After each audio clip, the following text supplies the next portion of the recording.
Vamos abrir nossas Bíblias, irmãos e irmãs, no livro de Josué. Estamos dando início hoje a uma série de mensagens no livro de Josué. O alvo é chegar até o capítulo 11. Se no meio do caminho Deus nos mostrar diferente, iremos até o 24, mas o alvo é chegar até o capítulo 11. Não hoje. Hoje vamos começar só uma partezinha do primeiro, tá? Não é tudo de uma vez, não. Josué capítulo 1, do verso 1 em diante. Sucedeu depois da morte de Moisés, servo do Senhor, que este falou a Josué, filho de Num, servidor de Moisés, dizendo: Moisés, meu servo, é morto. Dispõe-te agora, passa esse Jordão, tu e todo esse povo, a terra que eu dou aos filhos de Israel. Todo lugar que pisar a planta do vosso pé, vô-lo tenho dado, como eu prometi a Moisés. Desde o deserto e o Líbano até o grande rio, o rio Eufrates, toda a terra dos heteus e até ao mar grande, para o poente do sol, será o vosso limite. Ninguém te poderá resistir todos os dias da tua vida. Como fui com Moisés, assim serei contigo. Não te deixarei, nem te desampararei. Sê forte e corajoso, porque tu farás este povo herdar a terra que, sob juramento, prometi dar a seus pais. Tão somente sê forte e muito corajoso, para teres o cuidado de fazer segundo toda a lei que meu servo Moisés te ordenou. Dela não te desvies, nem para a direita, nem para a esquerda, para que sejas bem-sucedido por onde quer que andares. Não cesses de falar desse livro da lei. Antes medita nele dia e noite, para que tenhas cuidado de fazer segundo tudo quanto nele está escrito. Então farás prosperar o teu caminho e serás bem-sucedido. Não te mandei eu, não tu mandei eu? Sê forte e corajoso. Não temas nem te espantes, porque o Senhor teu Deus é contigo por onde quer que andares. Meus irmãos, o maior desafio que todos nós enfrentamos nesse mundo é viver como cristãos. As dificuldades são muitas para vivermos de acordo com aquilo que a Bíblia nos diz que os cristãos devem viver. Primeiro, temos um mundo ao nosso redor, que é um mundo hostil, mergulhado na incredulidade, no materialismo, em valores e padrões morais que são contrários aos nossos, e que tem uma cosmovisão, uma visão de realidade que é frontalmente oposta à nossa. A Bíblia também diz que a nossa luta não é contra carne e sangue, mas contra principados e potestades, contra os dominadores desse mundo tenebroso, contra as hostes espirituais da maldade nos lugares celestiais. Estamos cercados de anjos caídos, demônios que nos atacam, que nos tentam e procuram nos desviar da vontade de Deus. Fora a nossa própria fraqueza, pelo fato de que nós somos pecadores. O medo, o desânimo, a desesperança, a aflição, a paralisia, estas coisas todas nos acometem de maneira que, como eu disse no início, o maior desafio que nós temos é viver nesse mundo como cristãos. Viver a vida cristã em todas as áreas onde nós estamos situados. E para isso nós precisamos constantemente da graça de Deus e do favor de Deus. Ele já nos regenerou, Ele já nos perdoou, Ele já nos deu o Espírito Santo, Ele já nos aceitou, mas nós precisamos viver estas realidades. O que é que significa ser cristão? Que princípios guiam a nossa vida? Como nos orientar no mundo que é indiferente para conosco, uma natureza que não liga para o fato de nós termos fé ou não. A Bíblia nos foi dada, entre outras coisas, para ser o nosso manual nessa jornada. Ela foi dada para nos ensinar exatamente estes princípios. E o livro de Josué que nós temos diante de nós, ele não é exceção. Ele faz parte da revelação de Deus e está aqui na Bíblia, porque nos ensina e nos ajuda nessa caminhada que nós temos aqui. Toda escritura é inspirada por Deus e é útil inclusive o livro de Josué e principalmente o livro de Josué. Esse livro trata de como Deus cumpriu as promessas que fez a Abraão, de que lhe daria uma terra, a sua descendência daria uma terra e daria descanso. Você encontra essas promessas feitas no livro de Gênesis, capítulo 12, capítulo 15 e capítulo 17.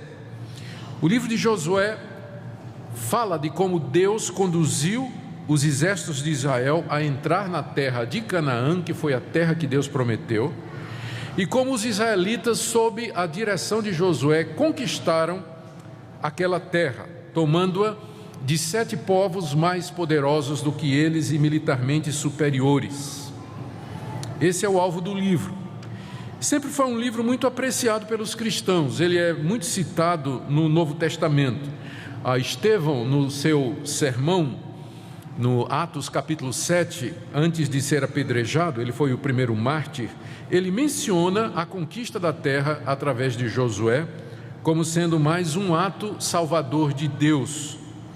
A carta aos Hebreus, em especial, fala de Josué como sendo um tipo de Cristo, fala da conquista da terra e a entrada na terra como sendo uma figura da vida eterna que Deus nos promete, fala do descanso que Israel teve quando entrou na terra como sendo típico ou simbólico do descanso que Deus nos promete na eternidade.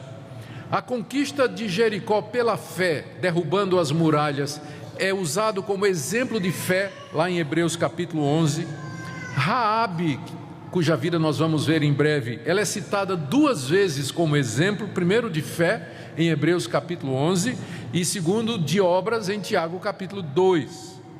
E as promessas que Deus fez a Josué aqui, no capítulo 1, especialmente nos versos 5 e 6, não te deixarei nem te desampararei, são repetidas e aplicadas para os cristãos lá em Hebreus capítulo 13, versos 5 e 6. Ou seja, Josué é um livro que era bem conhecido dos primeiros cristãos, era um livro que era usado, cujos princípios eram aplicados. E o meu objetivo, quando começo hoje uma série de mensagens sobre a vida cristã baseada em Josué, é exatamente ver o que nós podemos aprender desse livro para nos ajudar a viver como cristãos nesse mundo tenebroso. O texto que nós lemos, Josué capítulo 1, de 1 a 9, é a introdução ao livro, e ele traz em resumo o tema do livro e pelo menos 5 princípios que nós vamos encontrar através do livro e que são repetidos constantemente e que Deus queria que o povo hebreu aprendesse e com certeza queria também que nós como cristãos aprendêssemos também. Nós estamos partindo do princípio, ao tomar o Antigo Testamento e aplicar para nós hoje, eu estou partindo do princípio de que a igreja é a continuação de Israel. A igreja é o Israel de Deus, é o povo espiritual de Deus. Nós somos a verdadeira circuncisão, nós somos os descendentes de Abraão. A aliança de Deus com Israel continua com o seu povo que anda nas mesmas pisadas de fé que Abraão teve. O verdadeiro judeu é o que é circuncidado no coração, a verdadeira circuncisão é a circuncisão de Cristo, é o novo nascimento. O Novo Testamento todo nos fala a respeito disso. É somente com base nisso que nós podemos pegar o que Deus fez com Israel no Antigo Testamento e aplicar para nós no Novo Testamento. Porque há uma continuidade, é o povo de Deus. Deus sempre teve um povo apenas. Essa é a base sobre a qual nós iremos fazer estas exposições. Vejamos então 4 ou 5 princípios ensinados aqui e que são importantes para nós hoje. O primeiro deles é o seguinte: é Deus quem nos dá a vida eterna, bem como todas as bênçãos dessa vida. Observe o que Deus diz a Josué quando lhe aparece depois da morte de Moisés. Ele diz no verso 2: Moisés morreu, levanta-te, passa o Jordão, você e todo esse povo, para a terra que eu dou a vocês. Vocês vão atravessar esse rio e vão para a terra que eu estou dando a vocês. Você vê também no verso 3, quando ele diz: todo lugar onde vocês pisarem, eu dou para vocês, todo lugar que vocês pisarem. Também no verso 6, você vai fazer esse povo herdar a terra que eu prometi dar a seus pais. Então está claro aqui, e esse é o tema central do livro, que a terra era uma dádiva de Deus. A terra era um presente de Deus. Essa possessão da terra foi uma promessa que Deus tinha feito a Abraão séculos antes. Eu já mencionei Gênesis 12, Gênesis 15 e Gênesis 17. Quando Deus fez a promessa de que daria a Abraão e aos seus filhos aquela terra em particular, ela não estava como um terreno baldio, desocupado, mas tinha 7 povos que moravam lá, povos mais fortes e mais guerreiros, militarmente superiores. O livro mostra como Deus, apesar disso, apesar de tudo apontar o contrário, como Deus deu a vitória à nação de Israel, que entrou na terra, derrubou aqueles povos, conquistou aqueles povos e ocupou a terra deles. O livro mostra como Deus fez sinais e prodígios, como Deus guiou Josué estrategicamente, como Deus incutiu medo nestes povos, como Deus apareceu em pessoa a Josué numa teofania, como Deus várias vezes encoraja Josué. O livro não deixa dúvida, a terra era um dom de Deus, era um presente de Deus para o seu povo. A aplicação disso, entendendo que a conquista da terra e a dádiva da terra é um paralelo da terra celestial, do novo céu e da nova terra, o paralelo é que a vida eterna, o estado vindouro que nos aguarda, o mundo futuro que está às portas, ele é um dom de Deus para nós. Deus enviou um outro Josué, que é Jesus, o nome é o mesmo inclusive, para nos guiar até lá. É Deus quem subjuga os nossos inimigos aqui, é Ele que vence a morte, é Ele que vence Satanás, é Ele que vence o mundo, é Ele quem nos guia, comanda, orienta e finalmente nos levará à vida eterna, que é o descanso que nos é prometido, ao novo céu e à nova terra, onde habita a justiça. O livro de Josué nos ensina isso. A terra foi uma dádiva de Deus para a nação de Israel, a vida eterna, que é simbolizada por aquela conquista, é uma dádiva de Deus para nós, não é de obras, não é por nada que façamos, mas é um dom de Deus, é uma promessa de Deus, é uma concessão gratuita que Deus nos dá.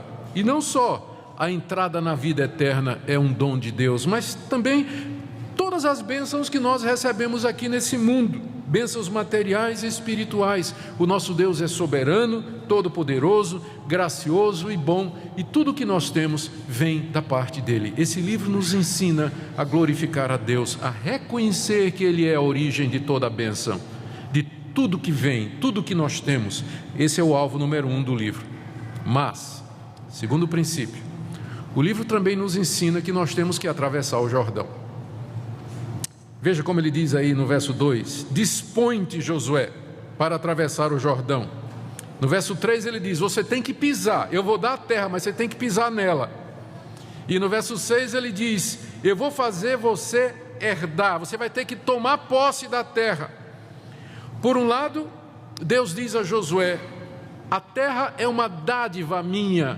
Por outro, ele diz: você tem que atravessar o rio e pisar na terra, você tem que tomar posse daquilo que eu lhe dou. O rio Jordão, está aí no verso 2, estava entre Israel e a terra, e ele precisava ser atravessado. Deus tinha dado a terra, mas como eu disse, ela estava povoada, e as cidades precisavam ser conquistadas, e a terra precisava ser apossada. Num certo sentido, o paralelo é o mesmo com a vida cristã. A vida eterna também precisa ser apossada por nós. É interessante como Paulo, parece que ele estava pensando em Josué, lá na primeira que ele escreve a Timóteo, no capítulo 6, no verso 12, ele diz assim: combate o bom combate da fé e toma posse da vida eterna. Parece Josué, combate e toma posse, só que ele está dizendo aqui da vida eterna. Então, da mesma forma que os israelitas tinham que combater e tomar posse da vida eterna, Deus também, a Bíblia toda, Deus nos fala na Bíblia o tempo todo de que nós precisamos nos apossar daquilo que Deus prometeu.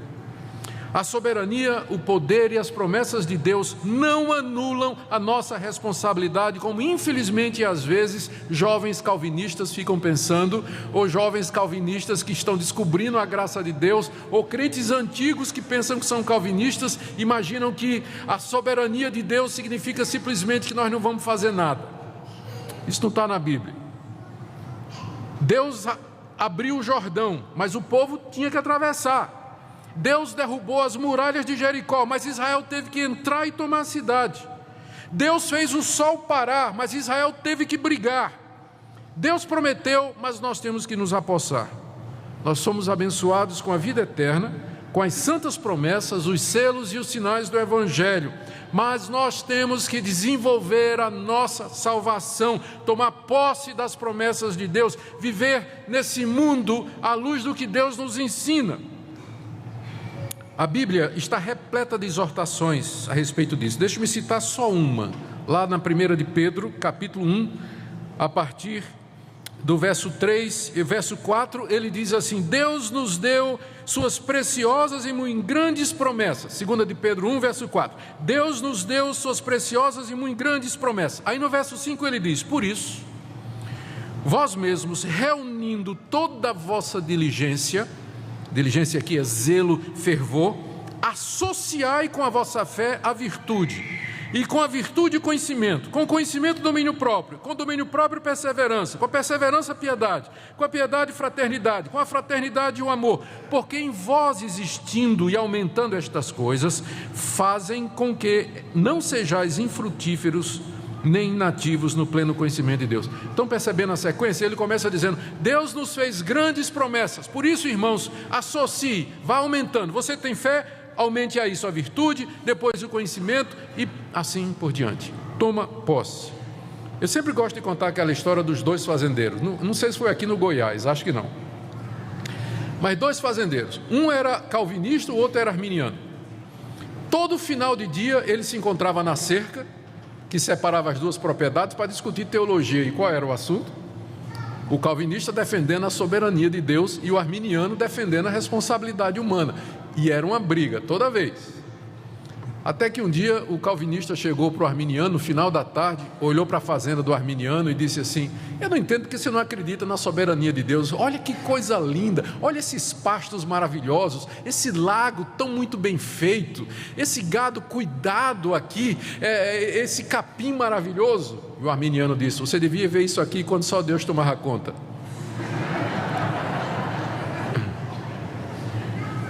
Pois Ele nos deu a terra, mas nós temos que lavrar.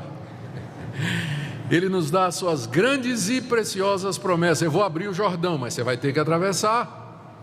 Eu vou derrubar as muralhas de Jericó, mas você vai ter que entrar e tomar posse da cidade. Então, a soberania de Deus não anula a nossa responsabilidade de obedecer, de fazer aquilo que Deus diz que nós temos que fazer. Esse é o segundo princípio do livro. O primeiro: Deus nos dá a terra, é um presente de Deus. Segundo, ela tem que ser conquistada. Ela tem que ser conquistada. Terceiro princípio que o livro nos ensina: nós podemos sempre confiar em Deus e em suas promessas, ou seja, nós fazemos isso pela fé, nós vivemos aqui pela fé. Tudo o que os israelitas tinham era uma promessa.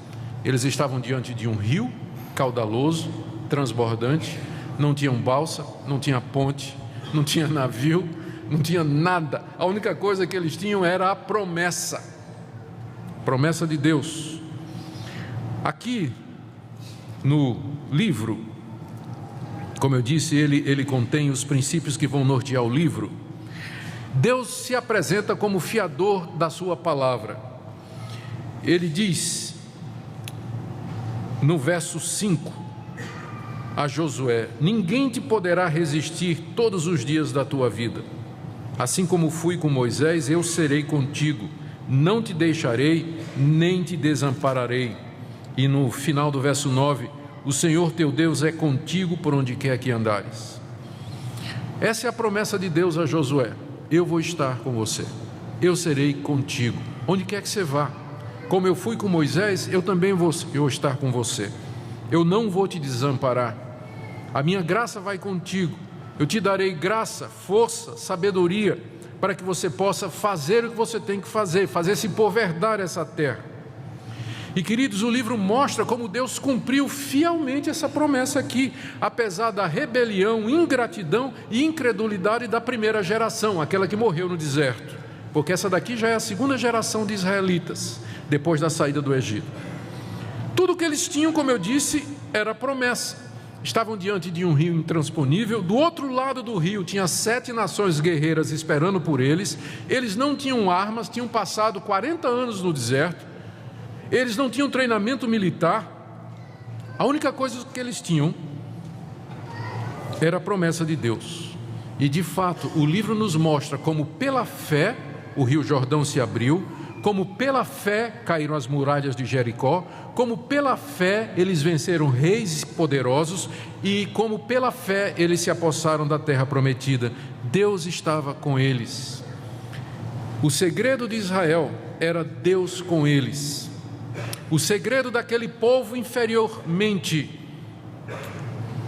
numérico e também militarmente falando era Deus com ele. E aqui a gente vê o que está escrito: se Deus é por nós, quem será contra nós? O segredo de Israel era Deus com ele. Meus irmãos, igualmente nesse mundo nós vivemos somente pela fé nas promessas de Deus. Se ele foi com Israel e com Josué, ele também será conosco. É a única promessa que ele nos faz: eu serei contigo. Ele nos deu grandes, maravilhosas promessas: a vida eterna, a redenção, direção, conforto, santificação, sustento. E nós temos que viver nesse mundo confiados nele. Com frequência, é só o que temos, é a promessa. Nós olhamos as circunstâncias, tudo parece contrário. Olhamos o futuro, parece atemorizador. Olhamos para a situação presente, parece que não tem saída. Tudo o que nós temos é a promessa: eu serei contigo, não te deixarei, não te desampararei. Viver pela fé é viver pela palavra de Deus, é viver com base nas promessas de Deus, é tomar decisões confiados de que Deus vai cumprir aquilo que prometeu, muito embora um Jordão esteja diante de nós, muito embora uma Jericó murada esteja diante de nós. Viver pela fé é confiar em Deus, mesmo quando tudo isso parece impossível. Quarto ponto que essa passagem nos ensina, e que é um tema que corre pelo livro todo e serve de princípio para a vida cristã. Deus promete nos abençoar no caminho da obediência. Depois que ele fez todas aquelas promessas a Israel, a Josué, exortou Josué, ele disse nos versos 7 e 8: tenha cuidado de fazer segundo toda a lei que meu servo Moisés te anunciou. Ele diz 5 coisas a Josué com relação à lei. Primeiro, cuide em fazer segundo a lei, está aí no verso 7. Não se desvie da lei, nem para a direita nem para a esquerda, ainda verso 7. Fale desse livro da lei o tempo todo, verso 8. Medita nesse livro da lei dia e noite, ainda verso 8. E tenha cuidado em fazer segundo tudo o que está escrito, verso 8 ainda. Nesses 2 versículos, 5 orientações, todas elas dizendo a mesma coisa a Josué. Josué, diariamente abra esse livro, leia esse livro todo dia, fale desse livro, medite a respeito desse livro e, mais importante, obedeça o que esse livro está dizendo. Você percebe que aqui nós encontramos já as evidências da formação da Bíblia. A essa altura Moisés já tinha escrito grande parte do Pentateuco, tinha escrito o Pentateuco. Eu digo grande parte porque a parte que fala da morte de Moisés, quem deve ter escrito foi Josué, né? Moisés não poderia escrever sobre a própria morte. Mas o Pentateuco, os 5 livros já estavam prontos e Josué conhecia. E Deus disse: anda por esse livro, anda por esse livro, vocês percebem que aos poucos Deus vai construindo a Bíblia, fazendo a Bíblia. Mas adiante Josué provavelmente vai escrever sua própria história. Alguns acham que foi o profeta Samuel. Depois os profetas vão escrevendo, Deus vai acrescentando, Cristo vem, os apóstolos escrevem os evangelhos, Paulo escreve as cartas, demais apóstolos escrevem, e aqui tem de fato a maneira pela qual Deus nos fala. Esse livro, não te desvie dele, Deus vai te abençoar no caminho da obediência. Quando ele fala lei, lembremos que a lei tinha o seu aspecto cerimonial, o aspecto civil e o aspecto moral. A lei cerimonial tinha a ver com sacrifícios, os sacerdotes. A lei civil tinha a ver com Israel como povo, e a lei moral era a expressão do santo caráter de Deus, expressando sua vontade absoluta para todas as épocas, vontade universal de Deus para todos nós. Obedecer a lei para nós, quando cremos em Cristo, a lei cerimonial está cumprida, porque Ele é o grande sumo sacerdote que se ofereceu em sacrifícios. É isso que a lei cerimonial apontava. Quando cremos nele, ela se cumpre em nós. A lei civil falava de Israel como nação, na comunhão do povo de Deus, na participação do povo de Deus. Hoje essa lei se cumpre em nós. E a lei moral é a gratidão, a forma da gratidão. Como é que eu agradeço a Deus por tudo que Ele me fez? Não matarás, não adulterarás, não furtarás, não dirás falso testemunho, não cobiçarás nada do teu próximo. Que agrada a Deus, faça isso. Então em Cristo Jesus a lei se cumpre em nós.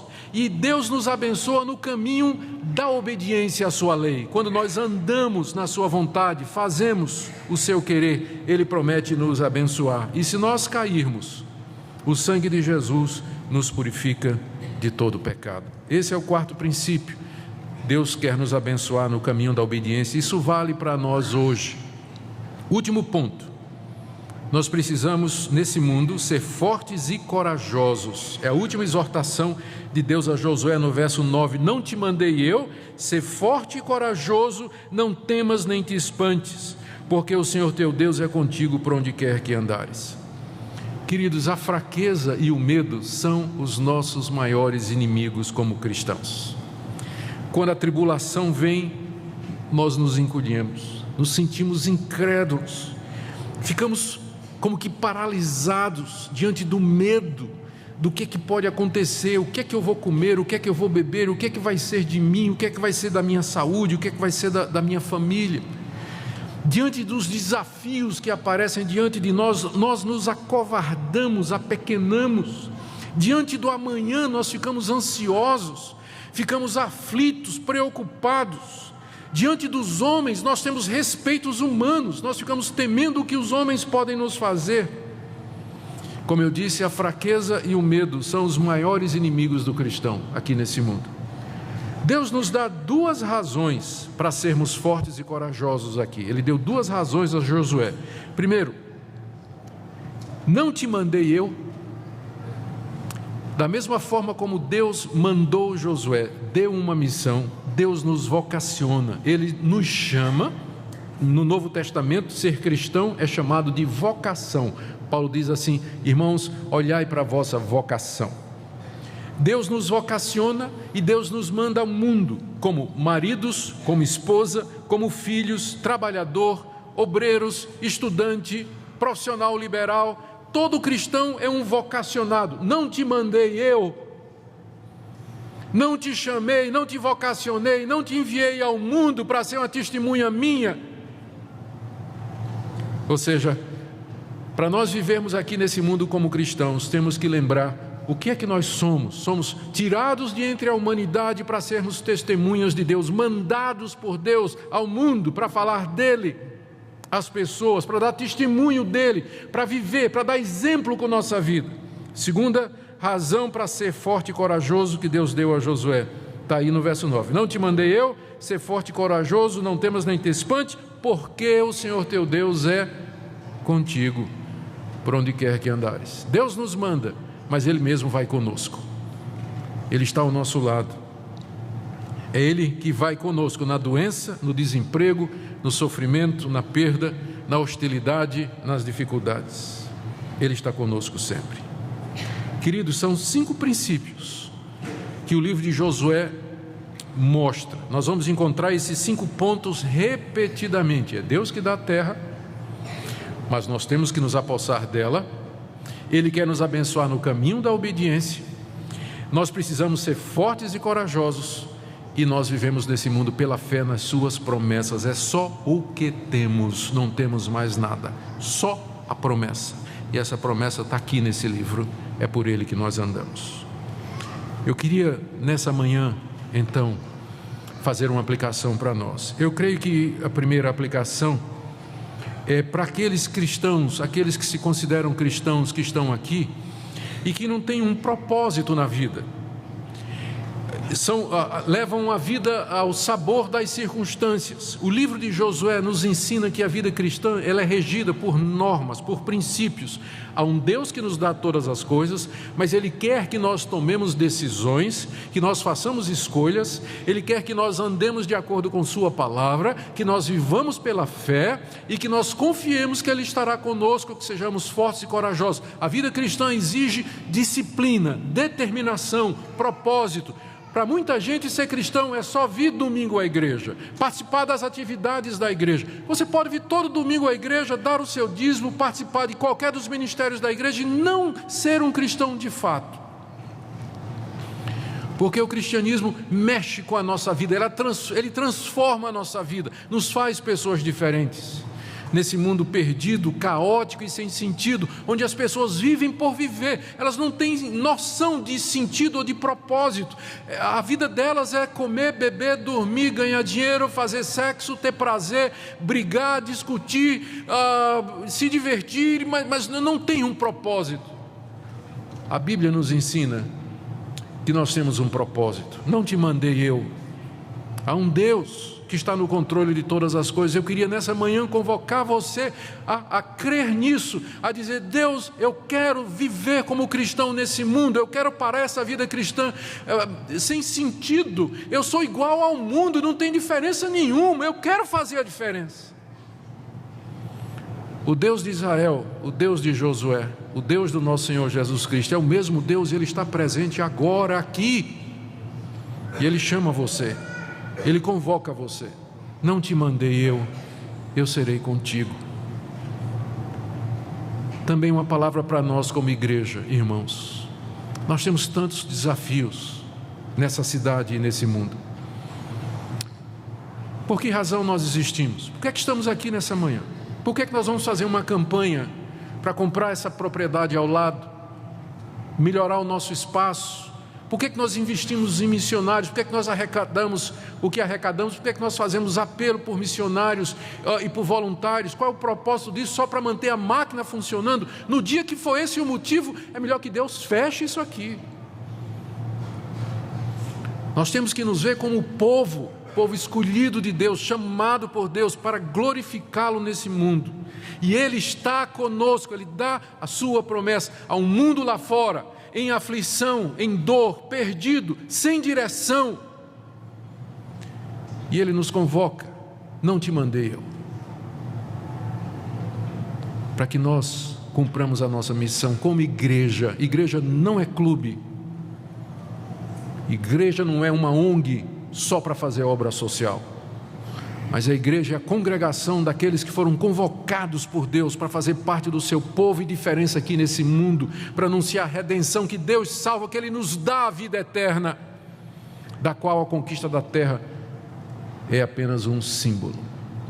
Que Deus nos abençoe nessa manhã, que Ele nos alevante, que Ele renove em nós o desejo de viver para a sua glória, porque não existe outra razão, não existe outro motivo digno de viver que não seja para a glória desse Deus. Fiquemos em pé.